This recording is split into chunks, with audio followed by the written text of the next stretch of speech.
thank you for being here today. And thank you to the Unified Government for hosting us at Memorial Hall for today's press conference. The three jurisdictions of Jackson County, Missouri, Johnson County, Kansas, and Wyandotte County, Kansas are here today to announce they have coordinated their individual stay-at-home expiration dates with the intention of reopening uniformly. Each jurisdiction continues to work on their respective reopening plans. Therefore, details of those plans will not be discussed today. But the coordinated effort today will result in many commonalities of each plan.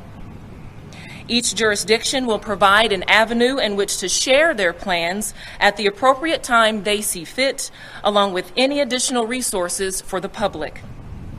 Here today is Bridget Schaefer, Director, Jackson County Health Department, Dr. Sanmi Areola, Director, Johnson County Department of Health and Environment, Dr. Alan Greiner, Unified Government Chief Medical Officer, Jackson County Executive Frank White Jr., Chairman Ed Eilert, Johnson County Board of County Commissioners, and Unified Government Mayor and CEO David Alvey. Following our speakers today, there will be a brief time for questions and answers. I'll turn it over now to Dr. Greiner. Thank you.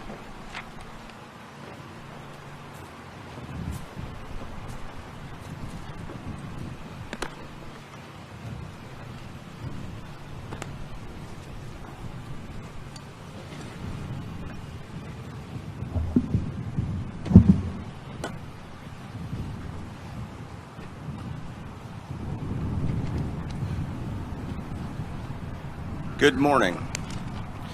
Thank you for being here. I'm Dr. Alan Greiner, Greiner, and I'm the Chief Medical Officer here at the Unified Government, Wyandotte County, Kansas. We are here today to describe a cooperative and coordinated effort that is happening across the Kansas City metro area to extend our stay-at-home order. The rationale for this extension is based on data and the conditions we're seeing in the community with COVID-19. We believe at this point we have passed the curve, the peak of the curve of deaths and hospitalizations, but we know we will continue to see our community suffer from this disease. So with caution, we will begin moving forward after we stop the stay-at-home order at midnight on May 10th. We want to be cautious and careful. Our county, Wyandotte County, has been the hardest hit by COVID-19 in the metropolitan area. We are working hard to protect the vulnerable segments of our population as our partners are in Johnson County and Jackson County. We're making progress, but we're not in the clear yet. We will all be moving into a phased approach of reopening after May 10th. There's no vaccine or effective proven treatments for COVID-19, and we know we need to expand our testing and the contact tracing work that we are all engaged in. By finding individuals that need to quarantine over the long term, we believe we can control the disease and prevent another spike that stresses our healthcare system and affects our vulnerable groups. It is possible that if transmission worsens, we could have to move backwards in a phase or zone. But we will all be watching the data together and working to make those decisions. The important thing is keeping our community safe and encouraging everyone to cooperate in the efforts that we know can reduce spread. So moving forward, data will be crucial, testing will be crucial, contact tracing, and everyone's involvement in making the decisions and behaviors that can make a difference. We believe that each zone will need to last a full 14-day incubation period of the virus, and that we'll need to follow the data during that time to make each decision about moving forward. We will continue to promote social distancing and personal hygiene efforts at every step, and we will know that there will be fewer and fewer restrictions if the numbers and impact of the virus goes down over time. We believe that we will be able to return to much more normal activities in the near future. But it is possible that over time we will still need to practice many of these new behaviors into the summer, into next fall, and possibly into next winter. We will continue pushing for testing and tracing, and when it is safe, we will proceed to each new zone in our plans. The goal is to move forward step by step and not compromise or endanger the health of our citizens. Thank you for being here. I will now turn it over to Dr. Somni Ariola. Thank you.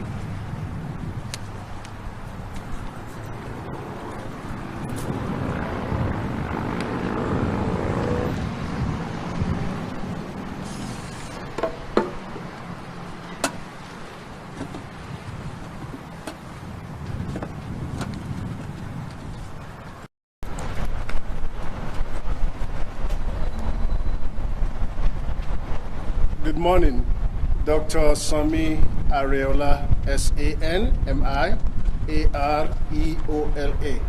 I'm the director for the Johnson County Department of Health and Environment.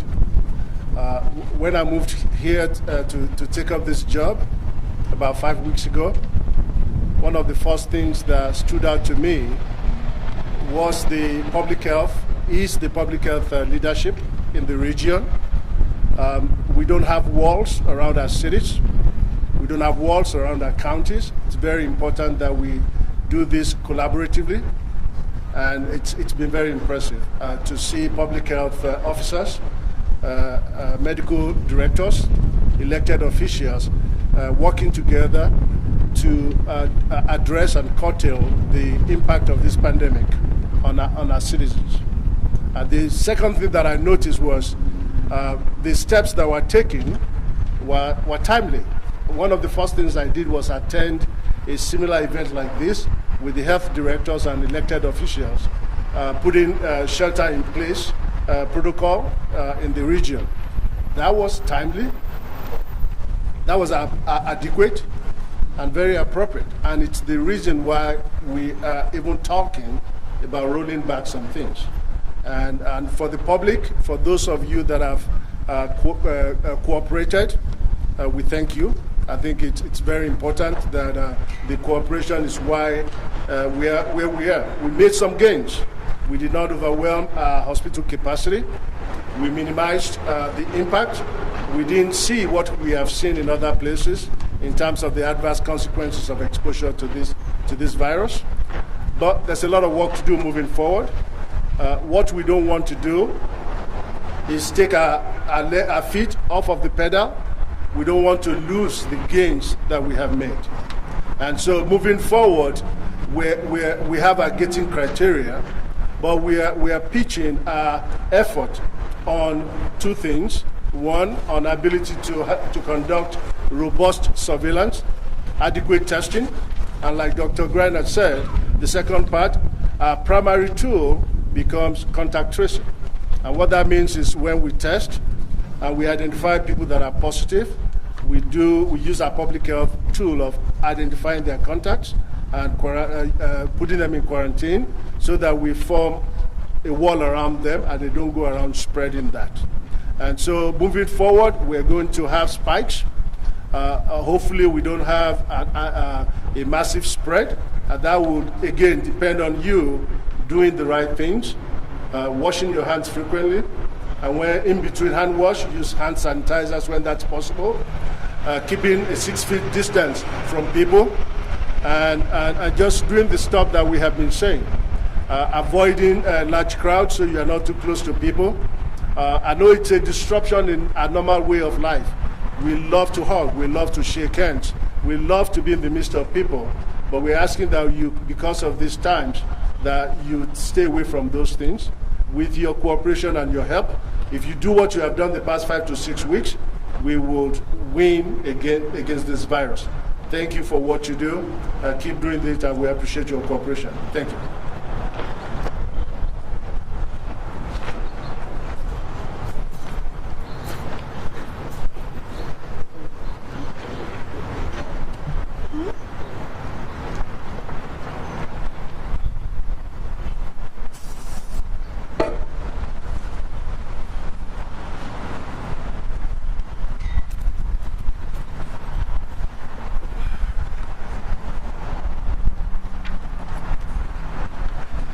Good morning. I'm Jackson County Executive Frank White Jr. Over a month ago, we stood together and announced unprecedented restrictions as we moved and do business and the way we live in the presence of this deadly coronavirus in our community. We knew these stay-at-home orders would not be easy, but it was necessary to save lives in many of our communities. Today, we can say that due to these orders and tremendous sacrifices that have been made by so many in our communities, that we have saved lives. Unfortunately, despite these dramatic measures, we still have lost at least 124 people in the metro area. When you think about how deadly this virus really is, you only have to think about the national numbers. When you have over 1.1 million cases to date, when you have over 63,000 deaths in 2 months, when you're getting 30,000 new cases nationally every day, it tells you how deadly this virus really is. Our thoughts and prayers are with those who have lost family and friends during this pandemic. We know that this is especially hard on you, and your loved ones will not be forgotten. That is why it's so important to remember that the fight against COVID-19 is not over. COVID-19 is still in our community. Our future is in our hands, and how we move forward depends on the community.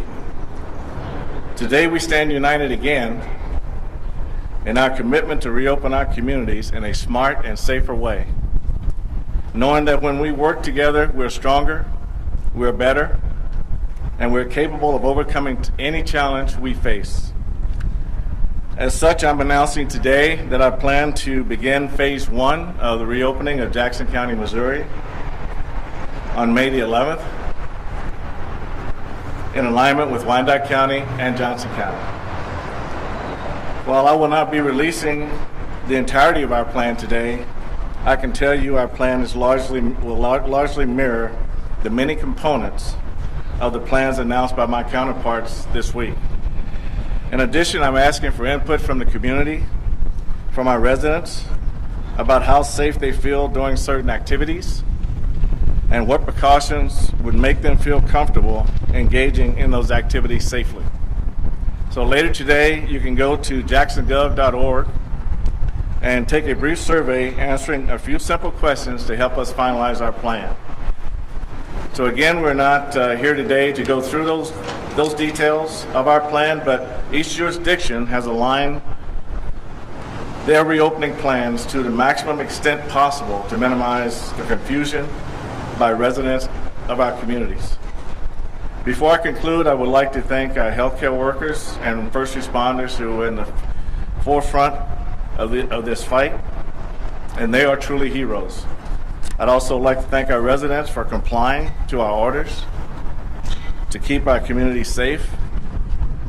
You've done an amazing job. And I must commend Mayor Alvey, Chairman Eilert. I had great respect for them before this collaboration, but it has grown so much in a short period of time. Both are dedicated public servants who I trust and am proud to call friends. I look forward to continuing to work with each of you and others across the region in the days, weeks, and months ahead. Remember, our best days are ahead of us. We will emerge stronger, better, and more united than ever. Thank you. Thank you.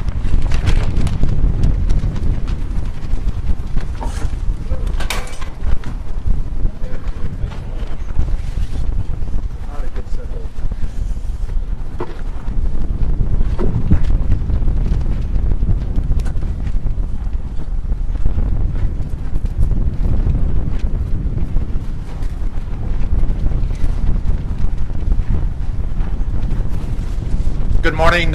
My name is Ed Eilert, E-I-L-E-R-T.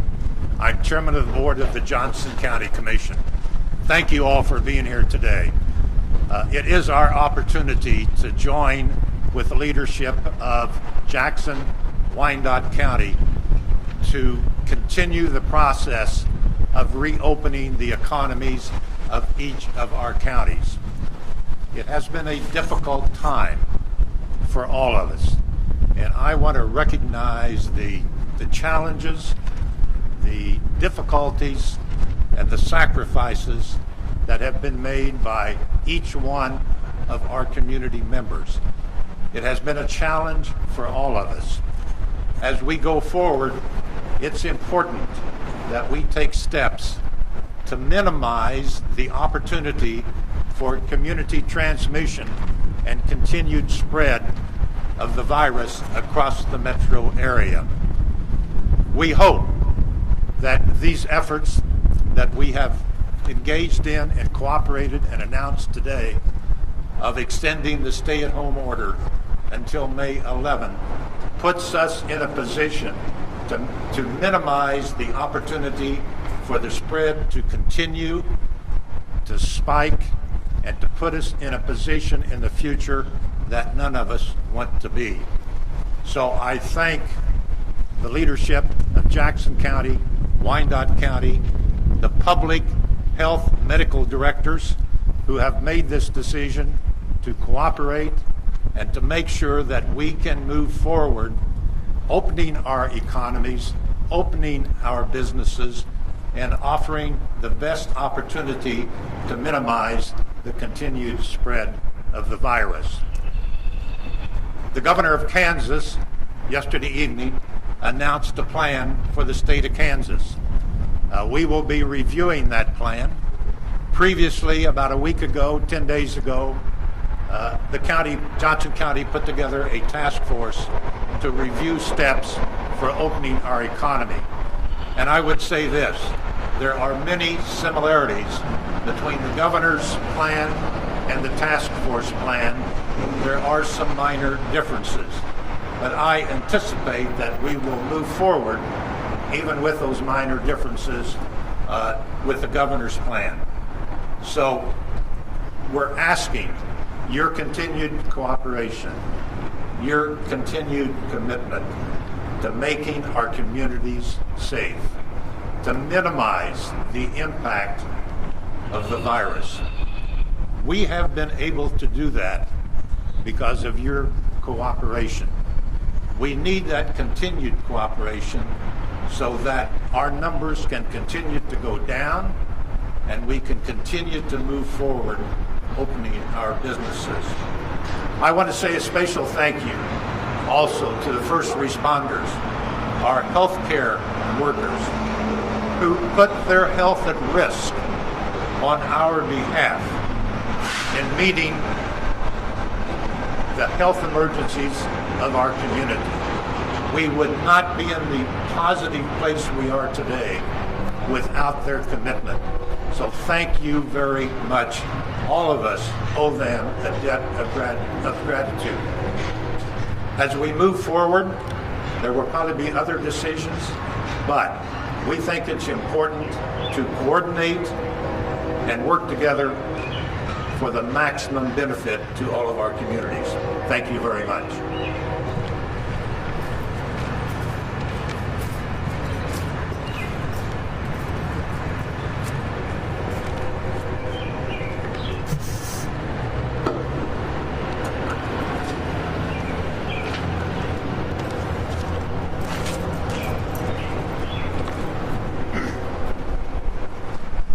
Good morning.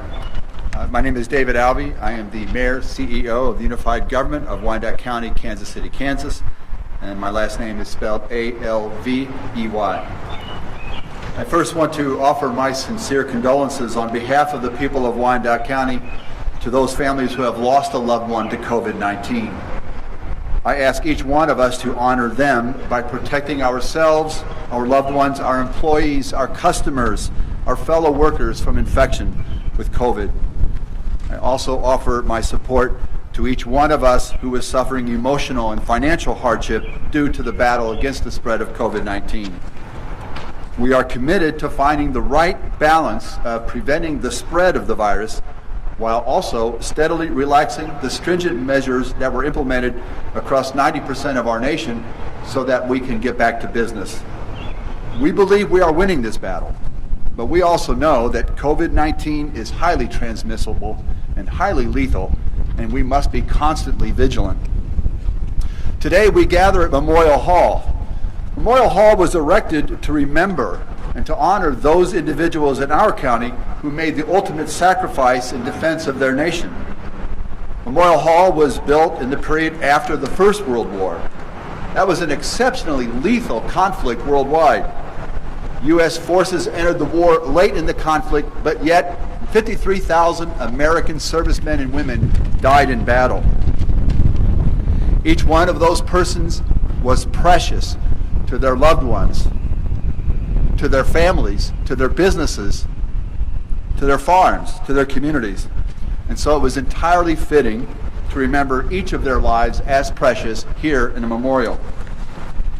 Yet, as proper and fitting as this memorial is to honor those who fought and died in battle, it would be just as proper and fitting to honor the 45,000 servicemen and women who died from the Spanish flu epidemic of 1918 and 1919. Nearly as many servicemen and women died from the Spanish flu while in service as died in battle. Their names are not listed here, yet each one of them was precious to their loved ones. Each one of them made the ultimate sacrifice for their fellow Americans. So we are engaged today in a battle against a new enemy, literally novel coronavirus. And we are making our own painful sacrifices in this battle. And just as in a land or sea battle, one must watch the enemy.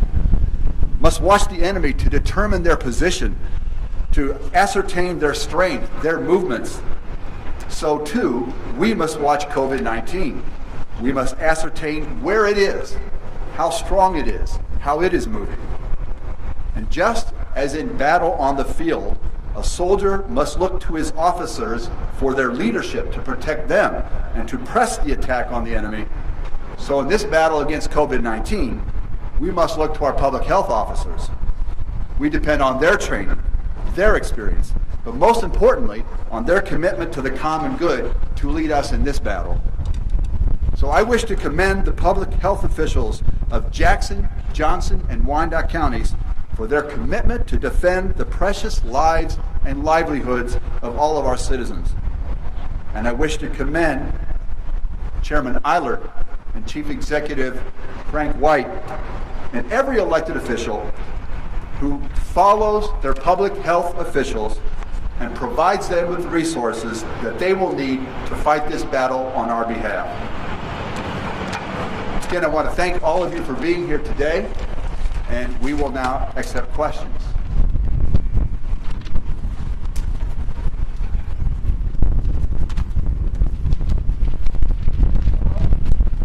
I'll go first then.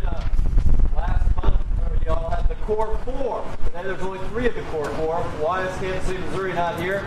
Or why are they not coordinating with you all? What kind of talks have you had with that city?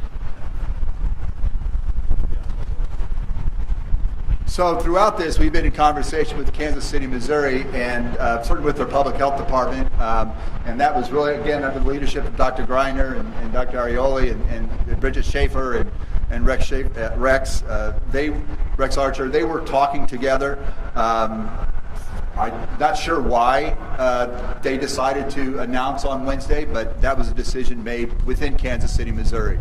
Certainly, there was no decision on our part to exclude Kansas City, Missouri.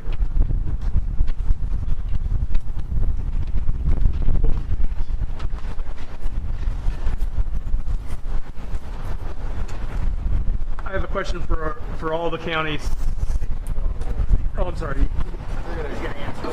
I'm sorry.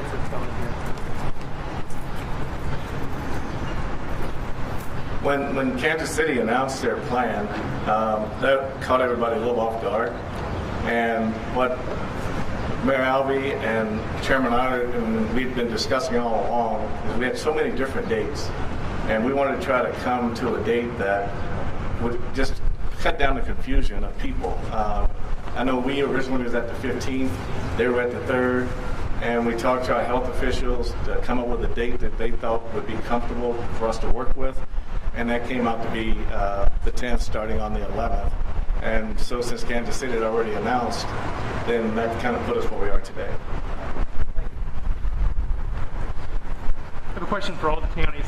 I know you didn't discuss the details of each of your plans, but when it comes to businesses, how are you going to police that? Are you going to warn them or to issue tickets or fines? How does that work?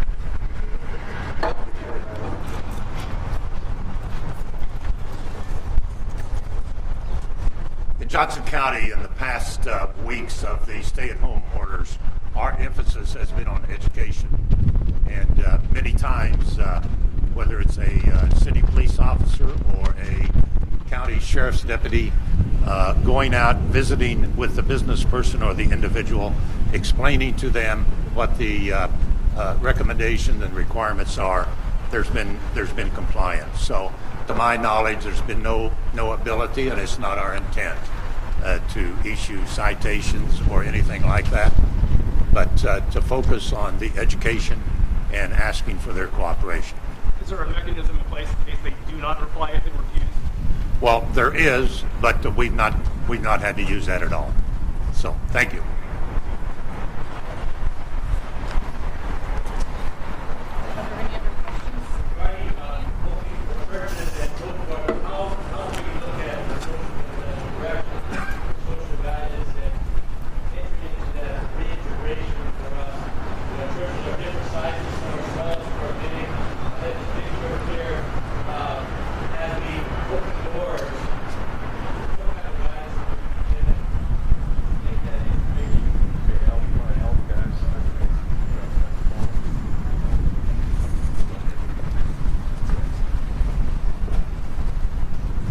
So I believe the question was specifically about religious services, worship services, those questions. And again, I think different plans may have slight differences to them. Our plan is available on our wicokck.org website. But I believe all across the country and in our metro as well, most of the decision making will be based on the concept of social distancing. So we know we're going to have new social norms as well. We need people to be wearing face masks like we're all doing here today. We need people to social distance unless they live in the same household with a group of individuals that they're near. But in any facility or building, we're going to want people to maintain that spacing as much as possible, and we'll go in phases or in zones where we allow a certain small number in a facility or worship space, and then after a couple of weeks, if our data is still looking reasonable and hasn't started to go in the wrong direction, we'll increase those numbers and keep moving that way. Some people in some places are looking at things like square footage. In our plan, we don't do that, but we talk specifically about smaller spaces, larger spaces, and those kind of things. We think people can do this and be careful. We've already shown with what we've had to go through in the last month that we can make a big difference. And I think if people continue focusing on caution and safety and contributing to the public's health, we'll continue to move forward.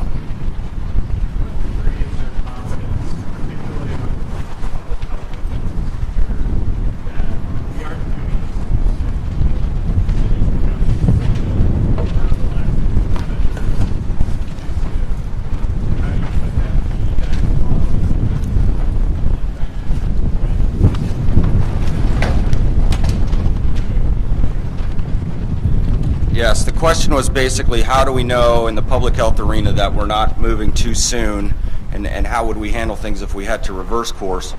Obviously, this is a novel virus. We're learning new things every day and changing our approaches and plans on the fly. We're really seeing that across the entire world. But many of us in the public health world have been pleasantly surprised at the impact we've seen in the last month on data, on the number of hospitalizations, on the number of cases, on the number of deaths. We were extremely concerned 6 weeks ago that our healthcare systems would become completely overwhelmed, as we've seen happen in other parts of the world and even in parts of the United States. We were able to prevent that and stabilize things. If that goes the wrong direction, of course it will be difficult, and we'll be asking people to make extreme sacrifices to go from gradually reopening to moving backwards. But we've got to protect health and life, and our most vulnerable citizens with this virus are the ones that are most likely to be severely affected. So we've got to keep working together and watch that data closely, and we'll continue to do it on a daily, if not hourly basis moving forward. I think we have some confidence, but we're very cautious.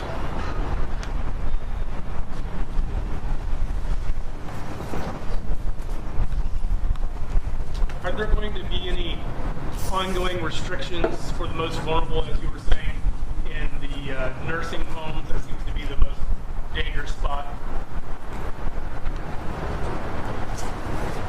Yes, in fact, that's, for instance, in the Wyandotte County Restart WYCO plan, we specifically draw out long-term care facilities, congregated care facilities, and provide special guidelines for those facilities in terms of disinfecting, personal protective equipment, tracing, those kinds of things, because they are the most vulnerable. And in Wyandotte County, as you know, we've had at the Riverbend facility and Life Care, we had very serious outbreaks that resulted in many deaths. So those require special attention.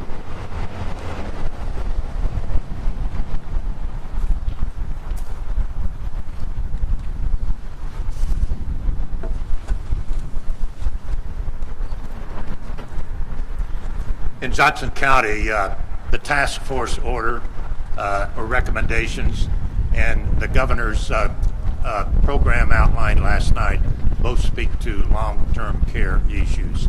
And our public health department is in constant communication with our long-term care facilities, working with them, holding webinars, advising them. And we have done a lot of work and a lot of testing in our long-term care facilities, and that will continue.